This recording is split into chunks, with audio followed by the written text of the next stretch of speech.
So, welcome to another interview as part of our summit through a trauma informed lens, yoga, embodied resilience, and business. And today I have a great pleasure to speak with Fiona Agombar, who is a yoga therapist, health writer, rest activist, and she is living in Spain but currently is in Hampshire. And this is why we are doing the pre-recorded session for you today. And welcome, Fiona. Thank you so much for taking time to speak with me today. I know that you are very busy and there is lots of things going on for you right now. So welcome and thank you for joining me. Thank you so much for asking me, Annetta. It's a privilege and a joy to speak to you again. So thank you. Thank you. So I've had the pleasure of speaking with you in the past, and we collaborated a couple of times, and I absolutely love the work that you do. And I absolutely love your story as well. And maybe, I could invite you to talk a little bit about your story and how your own journey, your personal life story, your personal health story impacted the way that you work. But before we go there, could I just ask this thing about the rest activist? I absolutely love that. Can you tell us a little bit more about that? Yes, well, I primarily work with people with ME, chronic fatigue, long COVID, burnout, and I've had ME myself in the past. And over the years that I've been working, I really noted that we are, as a society, always pushing and striving, and we very much measure success by what we achieve, particularly in terms of finance, and that we don't honor that we need to rest and stop and slow down.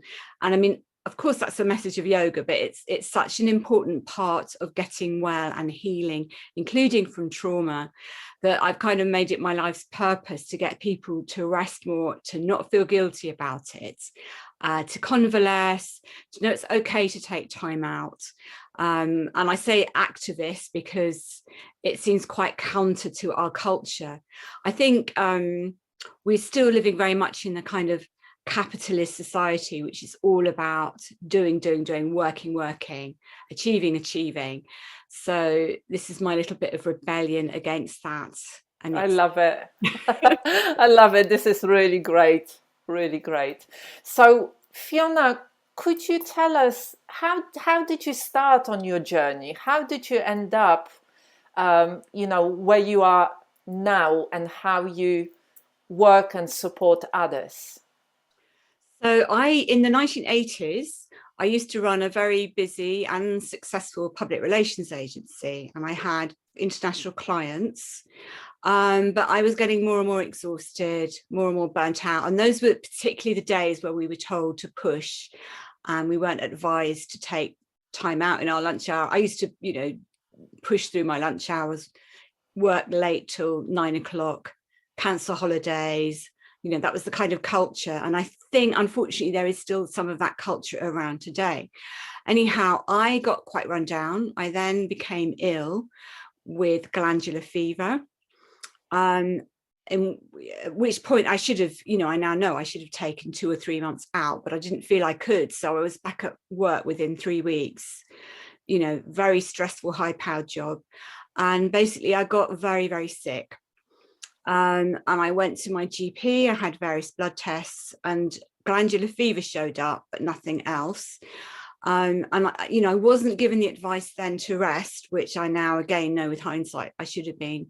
So I kept trying to push myself to go back to work, and then I'd crash. And this carried on for about 6 months until I did completely collapse.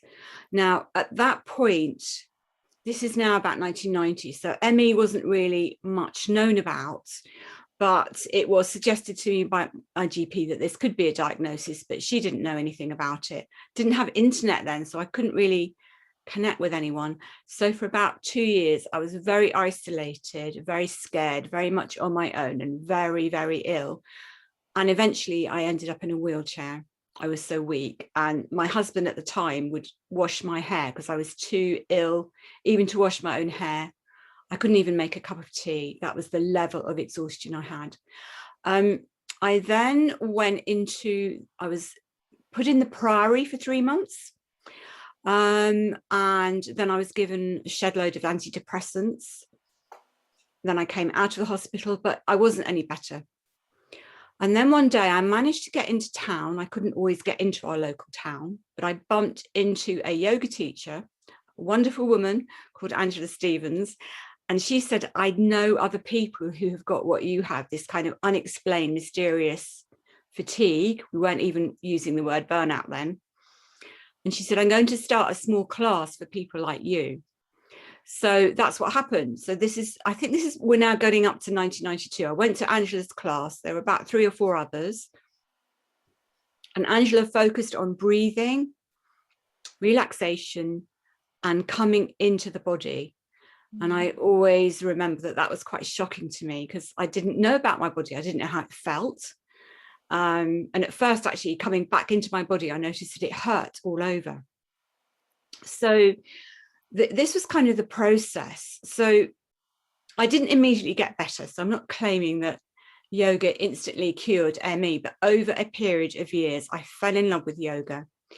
It brought me to my soul, if that doesn't sound too extreme. It brought me to a sense of self. I got very interested in Patanjali's Yoga Sutras and in the philosophy and the idea that we have our true self that we become disconnected with. And, yoga is about coming connected back to our real selves. So I then, around about 2000, came off the antidepressants that the Priory had put me on.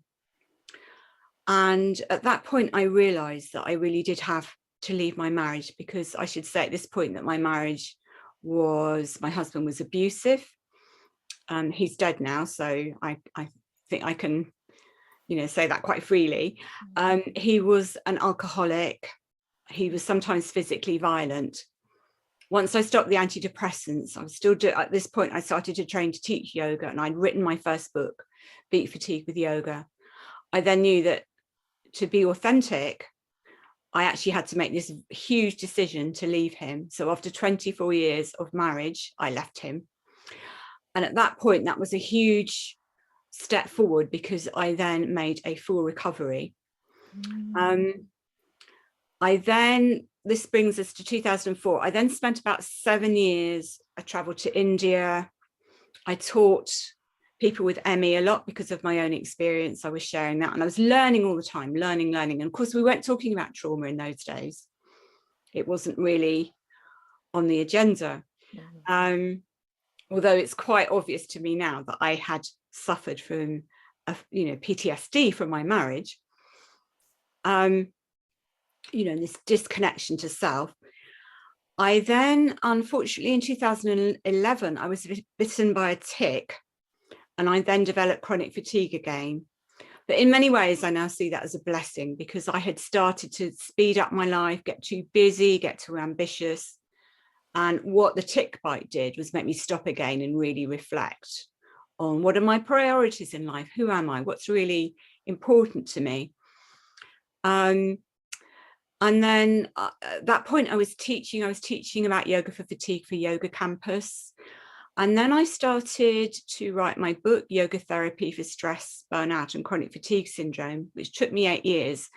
But as part of that journey, I was looking at trauma, because part of the story I haven't mentioned is that when I was in India, at one point I was volunteering to work with Tibetan refugees, and I met a wonderful woman there. And she came to my yoga class and she said, your yoga is really interesting because you teach in a way that's a bit like somatic experiencing. And I said, what is that? And she said, it turned out she was a PhD student. She was studying, she was studying with Dr. Peter Levine. So she was kind of introduced me to his work, his book, Waking the Tiger, I think it was, and somatic experiencing. So when I came back to the UK, I was researching that, reading the book, realizing how much trauma had impacted on my own life, and that I still had work to do on trauma release. So that's been very much a personal journey for me. So when I was researching my book, and I was also greatly helped by my friend Leah Barnett, who made really great contributions and editing proposals. And, we were looking at trauma for chapter 2. So, I was then putting all the dots together and realizing that for myself and for most of the people I work with, we had some history of trauma. And that might not be the whole story, but it's a very big part of it. And unless that was addressed, people were not going to get better. So that was like a big aha moment for me. And then going forward, what I would say now, because I'm also been working with people with long COVID, is that many people with long COVID either have trauma through having the illness or, from past traumatic experience. So again, that is, I believe part of the mix that needs addressing. And yoga can do this very effectively, providing we are teaching in a way which is trauma informed and which acknowledges, what might be happening. Yeah. So Thank you. Thank you so much for sharing that, Fiona. I feel really honored that you've shared that. There is so much that you've gone through over such a long period of time, and so many challenges and so many decisions that you had to make to kind of choose yourself and choose to reconnect and choose to acknowledge with compassion your own experience and take steps from that. Thank you for sharing that. Well, if I can just say thank you for acknowledging it, because I think I've studied for about 7 years with a Zen Buddhist teacher, or he came from that tradition, Adyashanti, and he was always talking about the need to be authentic and truthful and come from the heart. And even though what I've shared, I'd say it's still an ongoing journey for me, because to be authentic and come from the heart takes the immense amount of courage. So, for example, leaving my husband, yes, it took courage, but every day, and I think people watching this, I'm sure they have their own challenges as well. We all do. But, part of the journey is towards coming from the heart, being authentic. And if we've had trauma, that can be so difficult because we might not understand what being in our heart means, or what our body, which has all the wisdom, is telling us. So it does take courage indeed to connect with the self for all of us. Yeah, definitely. I think it's almost like, I always think it's the road less traveled, isn't it? Yeah, absolutely. To acknowledge those feelings, to really being able to say, well, it is that, rather than choose to numb it out, or choose to medicate it, or choose to do all the other things that the society tells us to do, and get on with it and keep getting busy and be productive and all of that kind of stuff. And I loved it what you said around being bitten by a tick, how it actually it was another way of life, just saying, slow down again, you're going too fast, look after yourself, prioritize your well-being. I often say this to the people I work with them in long COVID, that in some ways, although it seems appalling and there's such grief at being taken out of that society, because we don't have the energy to connect with society when we're so ill, in many ways it is a blessing, although it may initially seem a blessing in disguise, because it does exactly that. It takes us out of the madness of our current society, and it makes us question. And it may make us do things like clean up our diet. It may make us, realize we can't drink alcohol anymore because our systems won't take it.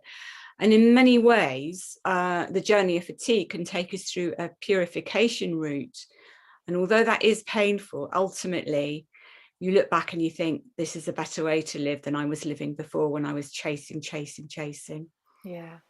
Yeah, and I completely agree with you. It's like we try to, sometimes when I have conversations with some of my clients and they say, I'm really struggling, and this kind of very simple acknowledgement, well, the society is not healthy and you trying to live by the rules of that society, it's actually making you unhealthy. It's okay to say, I'm not gonna do that. Like you said, I'm going to clean up my diet. I'm going to take time to rest as long as it takes, or I'm not going to drink alcohol. It's all of those things are almost seen extreme within the society, but they're necessary to reconnect with self. Yeah. Yes, you put that beautifully. I mean, they are counter to our current culture, but I think you only got to turn on the news to see how insane our society is. Yeah. So I wonder, if there was like, it might sound like a funny question. I'm just kind of wondering if there was an essence, if you could describe the essence of the philosophy of how you work with others now, how would you describe it? I would describe it as helping to lead people back to their true selves and getting them to embrace self-compassion and understand self-compassion. Because most of the people I work with initially, at least they don't have this. They're very hard on themselves. So it's about teaching people how to be kind to themselves and how to be accepting of all their parts. So that would be the essence. And then, yes, we do this with restfulness, with breathing, with mantra, with tools such as somatic experiencing, grounding, centering, all the kind of yoga informed tools. But it's very much about self-compassion and coming home to the true self. I love that. And also trusting the self, because I think, the last 2 years of COVID have shown us in particular, I think, that we can trust external authority too much. And then we put all our faith in what they are telling us, be it the media or the government or whatever. But actually, it comes back to, what is this telling me first? Because the heart and the body actually have the truth and the most important messages. So it's about trusting the self and putting that first, I think. Yeah, I love that. I really love that. I mean, that's I know when I think about my own journey, that's definitely been that it's knowing how you, I think it's almost like there are two steps, isn't it? Acknowledging how you feel, and then there is the next step of actually trusting it above external kind of messages. Yeah. Because there can be such a contradiction, isn't it? I'm feeling like this, but everybody's telling me something completely different. And what do I trust, or who do I trust? Again, that takes courage, doesn't it? Yeah. And practice, isn't it? Yeah. Because that's another thing. It's like, I loved what you said in your story, that it wasn't like suddenly you started doing yoga and you recovered, but over time, it really made a huge difference. And I think it's the same with self-compassion. It's the same with self-trust, that if it is unfamiliar, it might feel so strange and so unnatural. If you didn't grow up with it, if you didn't learn it, it will take time for it to become familiar. It will take time to choose trusting yourself over what other people are saying. It will take time to be compassionate and gentle with yourself and kind with yourself, rather than beat yourself up for making a mistake or being silly again. Well, I know in the Yoga Sutras, chapter 1, it's very, I can't remember the particular sutra, but it's very much about, you have to practice and practice. You put it into practice. You have practice and you have faith. Shraddha, you trust that when you practice, you will get the fruits of your practice. But you actually have to put the work in and practice. Yeah, and it always reminds me of, that I always laugh that, I learned downwards facing dog when I first started practicing yoga. I still do the same downwards facing dog. So many years later, the quality of the practice is different, but it's still the same pose. Yeah. And it's like anything else, just like you said, you have to practice, you have to show up for yourself, you have to practice. Yeah. And over time, it changes. Yeah, that's right. Yeah. So if there was one thing, one piece of advice that you could share with the listeners, what would that be? It would be to slow down and trust your breath. Now, I know that if people have had trauma, sometimes following the breath can induce trauma, but ultimately we are aiming to breathe slowly and mindfully through the nose using the diaphragm, and that is going to calm the whole system down and bring us back to this what we call in polyvagal terms, we'd call that and my brain's gone. Self-regulation. That brings us back to self-regulation. Thank you, Annetta. I knew you knew it. Yeah. So I still, all these years later, feel the breath is one of the most important parts of the yoga practice. And if ever I have difficulty or anxiety, it's the breath that always helps to get me through. Remembering to slow it down and to come out of fight and flight. Yeah. I love that. I love that. And what I love about what you just said is that breath is always present. It's the most simplest and quickest way of connecting with self and changing your state. Yes. And yet we forget about it so often. And we are never, unless we practice yoga and similar practices, we are never taught how to actually breathe properly and how to use breath to support our well-being or our state or self-regulate. Yeah, that's really great. And I know that you are going to be sharing with us a practice, and I'm really looking forward to watching it. Well, I hope you enjoy it. It will include a breath practice as well. Lovely. It will be all about self-regulation and grounding. So I'll be doing a bit of somatic work in it. So yes, I hope everybody enjoys the practice. Brilliant. Thank you so much, Fiona, for talking with me today, for sharing your story with such honesty and openness. Thank you. Thank you for asking me. Thank you so much for being part of this summit.